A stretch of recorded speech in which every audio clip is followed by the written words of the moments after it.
আলহামদুলিল্লাহ ওয়াকাফা ওয়া সালামু আলা ইবাদিহিল্লাযিনা ইসতাফা আম্মা বাদ। সম্মানিত আমার প্রিয় বন্ধুগণ, মুমিন সম্পর্কে আমি এবং কিছু কথা বলবো। মুমিন কারা?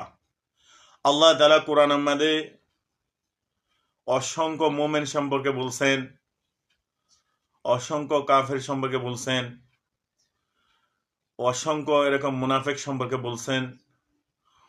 ওয়াল মুনাফিকিনা ওয়াল মুনাফিকাত, পুরুষ মুনাফিক, মহিলা মুনাফিক। ওয়াল কাফিরুনা, কাফের সম্পর্কে একবার শব্দ আইছে, কিন্তু মুনাফিক সম্পর্কে দুইবার শব্দ আইছে।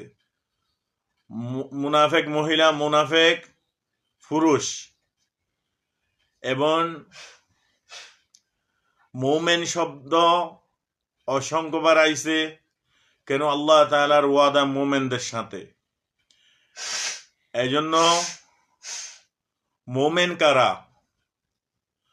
মুমিন সর্বহালতে, সর্ব অবস্থায়, সুস্থ অবস্থায়, অসুস্থ অবস্থায়, ধনী অবস্থায়, গরিবী অবস্থায়, এবং সর্বহালতে মুমিন নামাজ আদায় করে।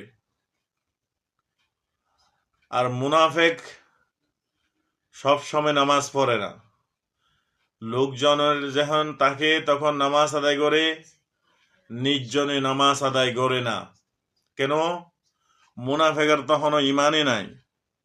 মুনাফিক আল্লাহকে বিশ্বাস করে না, খুব অলসতার সাথে এবং আমল আদায় করে, খুব অলসতার সাথে, এবং আল্লাহ তাআলার হুকুমগুলা পুরা করে। ওইখানে উদ্দেশ্য থাকে যে আমাকে যেন মানুষে বালা কয়, মানুষের জন্য আমাকে মোহাব্বত করে, আমাকে যেন নামাজি বলে। মুমিন নিঃস্বার্থে আল্লাহ তাআলার ইবাদত করে এবং আল্লাহ তাআলার সন্তুষ্টি হাসিল করার জন্য গোলামি করে এবং আল্লাহ তাআলার হুকুম পুরা করে, এবং শুধু একটাই আশা থাকে যে আল্লাহ যেন আমার উপরে সন্তুষ্টি হয়। আর আল্লাহ যদি খুশি হয় তাহলে পৃথিবী তো আমার, এবং পৃথিবীর সমস্ত নিয়ামত তো আমারই, আমার জন্য তো সৃষ্টি করছে। আল্লাহ তাআলা বলে, আমি মুমিনদেরকে, যে হন মুমিন, ওই মুমিনকে আমি দুনিয়ার বাদশাহ বানাইয়া দিব। দুনিয়ার এরকম সবচেয়ে সম্মান আল্লাহ তাআলা মুমিনদেরকে দান করবে। এই জন্য মুমিন হলে ক্ষুধার্ত থাকা লাগবে এরকম না, মুমিন হলে গরিব হওয়া লাগবে এরকম না, এরকম কোটি কোটি টাকার মালিক তাই